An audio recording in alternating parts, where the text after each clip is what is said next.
Hola, ¿qué tal? Bienvenidos a esta serie de entrevistas con motivo del tercer aniversario de la publicación del libro Libertad y Prejuicio, que no pudo haber sido posible sin el trabajo en conjunto del Instituto Pro Libertad, la Fundación Friedrich Naumann para los Países Andinos, Atlas Network y los 13 autores del mismo.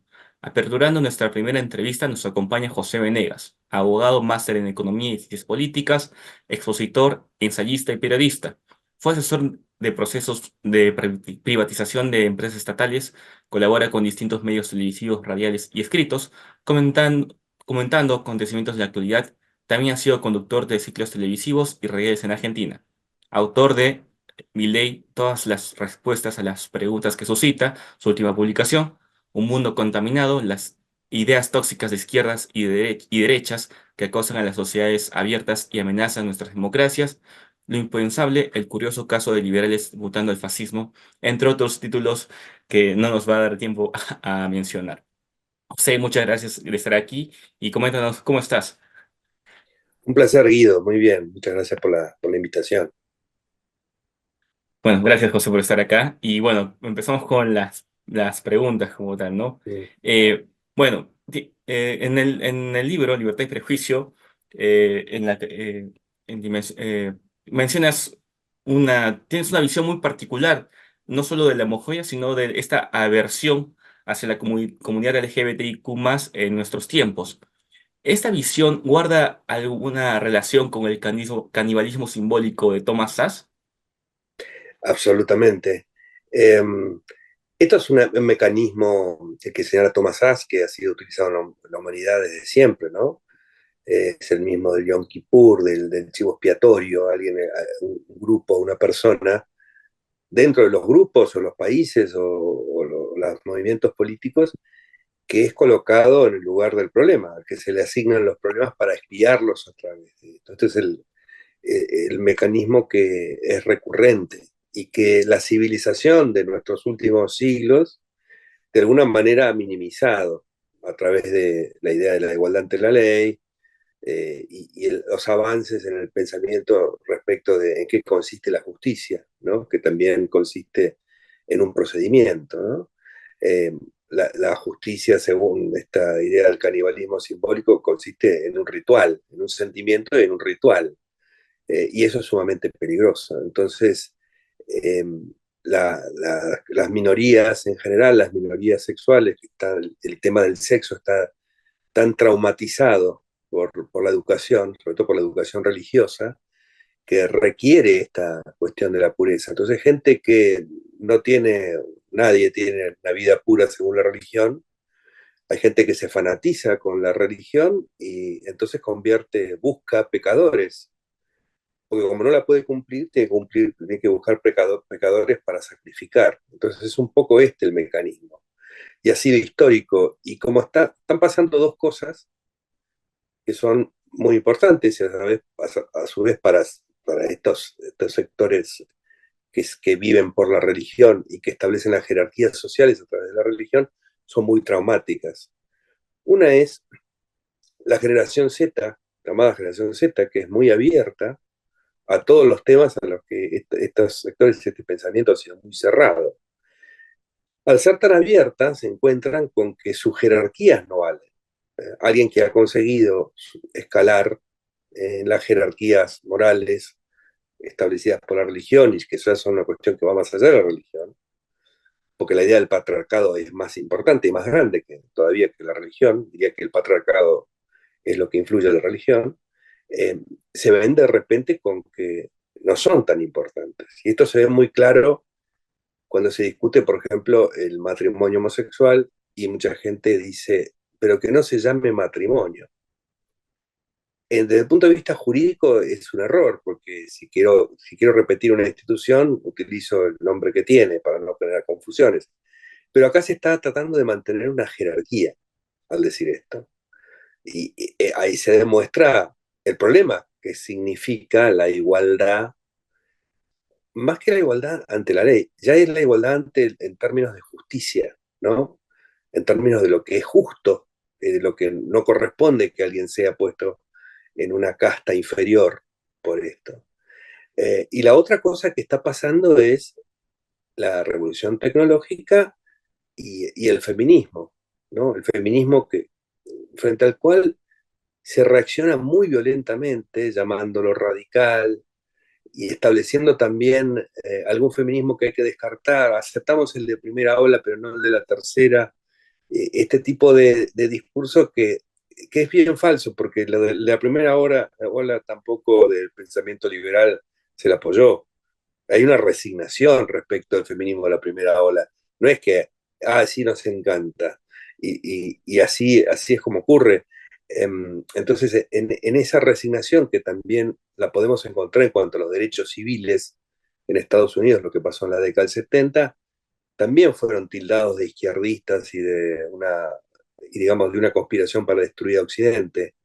Y hoy se lo reivindican, no, no, está muy bien lo de los derechos civiles de aquella época, pero no Black Lives Matter, porque Black Lives Matter es, etcétera, etcétera, etcétera, que por supuesto que tienen defectos y hay problemas y hay errores, pero el argumento es, ellos eran buenos, los de ahora no, pero los buenos de entonces también eran tratados de comunistas y de conspiradores, ¿no?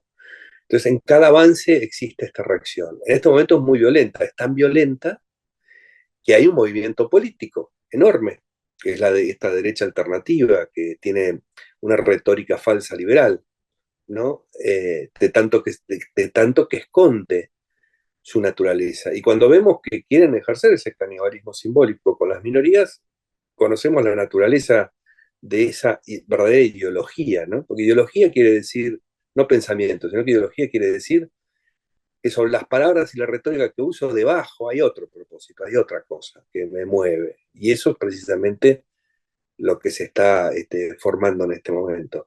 Y hay que tener en cuenta que siempre el canibalismo simbólico tiene que ver con no querer ver cosas propias, ¿no? Lo que dicen las minorías o las mayorías es lo que no soportan.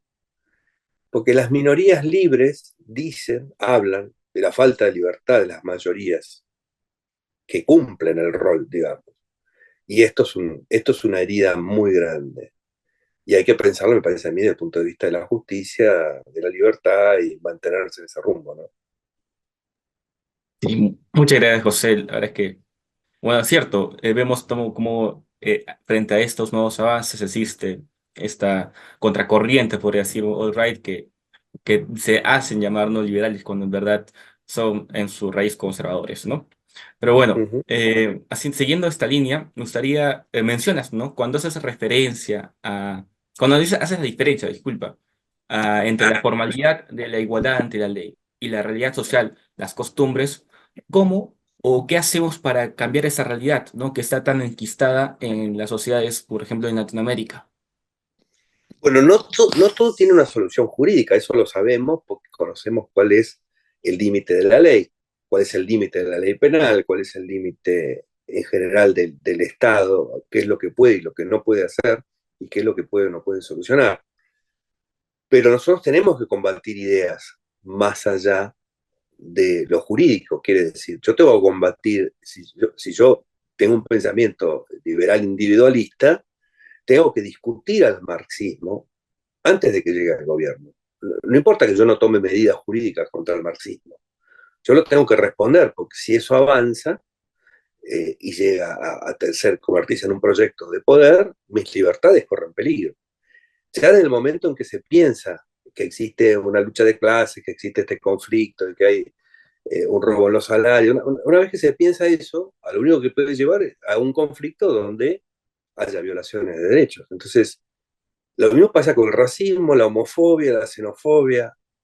Son todas ideas profundamente antiliberales, profundamente en contra digamos, de la idea del conocimiento de la naturaleza del ser humano por encima de los dogmas, que también forma parte del liberalismo. El liberalismo es, digamos así, un movimiento que está dentro de la modernidad del conocimiento y de la ciencia, no del mito. Entonces, esto tiene que ser, en primer lugar, más allá de que tal vez en muchos casos haya medidas que haya que tomar contra los menores de edad, como se darse el bullying, desde mi punto de vista, eso es un crimen, y un crimen de los más graves que se puede cometer contra un individuo que está formándose, ¿no? Ahí hay medidas jurídicas. Pero aun cuando no las haya, no haya que tomarlas, Lo que hay que hacer es combatir la idea y sobre todo nunca dejar que eso impregne al liberalismo, porque entonces se convierte en una farsa completa, que es lo que estamos viviendo en este momento, ¿no? Claro. Bueno, y seguimos con las preguntas. Como sabemos, no basta con la no condena y la igualdad frente a la ley? ¿Qué obligaciones de hacer tiene el Estado para con la comunidad LGBTIQ+? En primer lugar, los tiene con los menores de edad. Hay una estructura, hay un síntoma que es muy claro de la naturaleza de esta nueva derecha de la que estábamos hablando, es que se declara contra todas estas libertades, se declara a la familia como víctima. Eso me indica que el concepto de familia que tienen es de una familia victimaria, porque no se entiende cómo la defensa de los individuos puede afectar a la familia, salvo que la familia quiera afectar a los individuos. Entonces, acá hay un serio problema de autoridad paterna y demás. Los hijos no son propiedad de los padres, los hijos tienen derechos individuales, y creo que es un tema que nos debería ocupar mucho, la seguridad y la idea de seguridad como que incluye física y psicológica y demás, contra todo este maltrato que implica el desprecio de las minorías y la homofobia. Ahí tiene que actuar el Estado como tiene que actuar cuando hay un asalto a la calle, ¿no? Contra un mayor. Me parece que la forma menos interventora y más eficaz en que lo puede hacer es la que está ocurriendo en este momento y que por supuesto estas nuevas derechas reaccionan, que es la educación sexual integral. La educación sexual que incluye la idea de que somos distintos tipos de individuos los que habemos y no dos tipos. No es que hay un hombre con estas características y una mujer con estas características y que entonces sus relaciones son para formar una familia. Todo esto debe ser quitado porque eso es un programa político puesto que viola los derechos de los individuos porque son menores de edad, no tienen capacidad de juicio, se les está inculcando algo que los mete en una jaula, eso que llamamos closet. El closet no es un invento del individuo, el closet es un invento de la familia, muchas veces, que es un peligro, así como es el lugar donde todos inevitablemente debemos nacer, también puede constituirse en un peligro. Es lo mismo que la policía, ¿cierto? La policía en principio lo va a proteger de los asaltos, pero la policía también puede convertirse en un peligro. Entonces, la familia, lo primero es que la familia no es santa y que debe existir legislación para que los menores de edad que son sometidos al bullying o a la tortura o al maltrato de los padres puedan demandarlos. Eso es lo que creo que tiene que pasar. Tiene que haber, hay que establecer, el principio siempre jurídico es que el que daña debe indemnizar. Entonces, una vez que esto se establezca y que tengamos bien establecidas las responsabilidades de los padres, son responsabilidades y no derechos, no son su propiedad, no tienen derecho a moldear a los hijos más allá de las normas éticas básicas, me parece que el día que esa responsabilidad se establezca, este tema se termina, o empieza a terminar, mucho más allá de los discursos. Creo que es el papel fundamental. También tiene que haber una protección contra digamos, las amenazas, ¿no? Las amenazas que existen a partir de la homofobia. Me parece que ahí tiene que actuar como actúa frente a cualquier delito. Sí, como tú mencionabas, es cierto, ¿no? La familia, o se está usando esa imagen de la familia original o la familia sana como una justificación, un arma contra las distintas familias que existen, ¿no? Estamos hablando de familias diversas, por así decirlo, que no encajan en lo que se podría denominar la heteronormatividad. Y bueno, Claro. realmente Es la creación es lo que yo hablo de la creación del impuro, la creación del indeseable. Si yo tengo esta familia que en la Alemania de Hitler se utilizaba mucho, ¿no? Esa imagen de la familia sorridente perfecta. En la década del 50 en Estados Unidos también. Eso es una forma de señalar, hay gente que acá que no encaja, y cualquier diferencia sobre esto contamina a esta linda familia, que en realidad es siniestra. El concepto que tienen de familia es muy siniestro, ¿no? claro, y podemos ver justamente estas imágenes de las familias en toda la propaganda que tenían, ¿no? O sea, era masiva. El Sí, padre y la familia en una casa de campo, alejado de todo, y bueno. porque y todos digamos, los estereotipos, ¿no? Sí, De la madre se queda en casa haciendo la comida y el padre a trabajar, trae el alimento y los hijos ahí, ¿no? Van al colegio, a un colegio cristiano y ello, ¿no? Entonces, la verdad sí lo vemos de una manera más crítica, es una forma de adoctrinamiento activo-pasivo, ¿no? Al día de sí, hoy, ¿no? muy fuerte, sí, muy fuerte. Ujú. Entonces, siguiendo esta línea, ¿qué visión tienes del liberalismo en Latinoamérica? Porque has hecho referencia al movimiento alt-right, que muy curiosamente una rama, una considerable parte de liberales, si podríamos llamarlo, se han ido yendo por esa rama. Creo que también lo mencionabas en tu libro de Lo Impensable, el extraño caso de liberales mutando al fascismo. ¿Tú ves que existe de una cierta manera que podamos cambiar esta tendencia? ¿Y qué recomendarías a los liberales de hoy o jóvenes que para que puedan formarse y no caer en esta desviación, por así decirlo?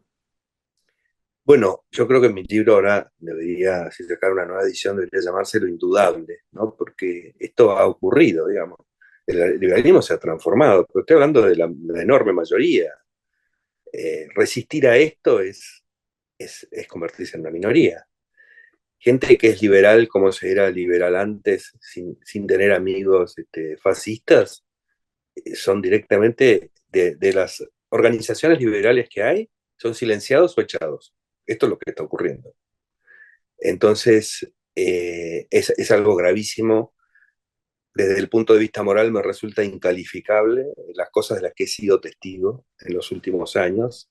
La gente que se ha dado vuelta, incluso gente que lo veía y terminó sumándose, porque ahí están los favores, las pertenencias, el poder, el acceso a los cargos, como ha pasado en la Argentina a través de Milei. Creo que es una enorme corrupción. Es la corrupción más grande que yo he visto en la política en mi vida, que es mucho más importante que una corrupción en cuanto a recursos. La corrupción en cuanto a recursos la puedo entender. Esta corrupción intelectual y moral me resulta absolutamente inaceptable. Y eso he sido testigo. He sido testigo de gente que eran amigos míos o que tenía afecto, he sido testigo cómo se han dado vuelta de manera oportunista o están silenciados con esto, ¿no? Este es el tamaño del problema. ¿Qué es lo que hay que hacer? Hay que escribir libros como Libertad y Prejuicio, porque la libertad se está peleando en esa es la línea de batalla. El ataque contra la sociedad libre se está dando a través del ataque contra las minorías y contra los extranjeros y en los temas de raza, lo que llaman woke. Woke justamente es la atención en estas injusticias. No es una teoría sobre cómo se deben resolver las injusticias, es simplemente una idea de prestarle atención. Y cuando desde el otro lado se demoniza lo woke, es como demonizar abrir los ojos, es como demonizar pensar, es como demonizar la conciencia. ¿Por qué? Porque son un grupo cerrado. Creo que lo más importante que hay que hacer, los pocos liberales que queden, no para, porque acá no es que hay que hacer sobrevivir, hay que hacer sobrevivir al liberalismo como si fuera un ente, como si fuera un fin en sí mismo, como la defensa de la patria y la defensa del liberalismo. No, no, es que son muy malas las ideas de la segregación y de la familia cerrada. O sea, querer llevar sus ideas de su pensamiento totalitario, yo ya no lo llamo conservador porque creo que no es, querer llevar su pensamiento totalitario a la familia, la forma más extrema del control del individuo, eso no puede ocurrir. Entonces, tenemos que denunciarlo y hay que verlo. Y quienes rechazamos esto, nos llamemos como nos llamemos, tenemos que hacer el esfuerzo intelectual de denunciarlo, de decirlo y de no tener complejos. Y hay que tener un enorme valor porque hay que enfrentarse al amigo, al conocido, hay que enfrentarse al que financia los viajes y genera los prestigios. Entonces me parece que no hay que callarse. Siempre la fórmula es la misma, ¿no? Siempre no hay que callarse. Sí, quería hacer también mención a lo que mencionaste antes respecto en los términos, ¿no? Dijiste que existía lo woke y acá en el habla hispana podría decir que se hizo moderno con el libre progre. que se ha puesto muy Claro. de moda y a mí también ya me han tildado demasiadas veces con ello, pero bueno, hay que estar orgulloso de lo que uno defiende, creo yo. Y No, y también respecto además, al mismo, es molesto porque progre significa también políticas económicas y cosas con las que uno no está de acuerdo, pero hay que crear un indeseable. Es decir, ellos no pueden discutir, ellos no pueden discutir con nosotros, tienen que despreciarnos, ponernos en una caja y tirarnos a la basura. Ese es un mecanismo y es el único que tienen, no tienen otra forma de hacerlo. Entonces, hay que etiquetar. bueno, ya nos queda poco. Me gustaría terminar con esta última pregunta. ¿Por qué? Y que tú la resuelves muy bien en el ensayo, que es, ¿por qué estar orgulloso de ser parte de la comunidad LGBTIQ+? En realidad, bueno, la idea siempre ha sido esta reacción de ¿por qué el orgullo, no? ¿Por qué la marcha del orgullo? Alguien puede decir, no, pero yo tengo que estar orgulloso de ser heterosexual. ¿Cuál es el mérito? Pero ese no es el sentido. El sentido de la idea de la marca del orgullo es la respuesta al repudio. Ustedes me ofrecen que yo me repudie a mí mismo, que me odie a mí mismo, porque esa es la manera de manejarme y ponerme una categoría inferior. Mi respuesta es el orgullo. Es la única respuesta posible. Entonces, hay que entender que así como siempre digo, ¿no? El liberalismo es negativo. La idea de libertad no es que a alguien se le ocurre. La idea de la libertad es una reacción contra el intento de manipulación o de manejo, ¿no? Y esto es lo mismo. ¿Cuál es el intento de regular a las minorías que se salen del modelo, este, este modelo dos tipos de modelos hombre-mujer, ¿no? ¿Cuál es la propuesta? La propuesta es arrinconarse y esconderse. Alguien dice, hagan lo que quieran entre cuatro paredes, pero no se muestren. Eso significa entregar la libertad. La única respuesta al repudio y a la propuesta de la autovergüenza, por decirlo de alguna manera, es el orgullo. Así que eso está muy bien titulado. Bueno, gracias José por acompañarnos en esta entrevista. Espero encontrarnos en una próxima oportunidad y bueno, un saludo con todos. Muchas gracias.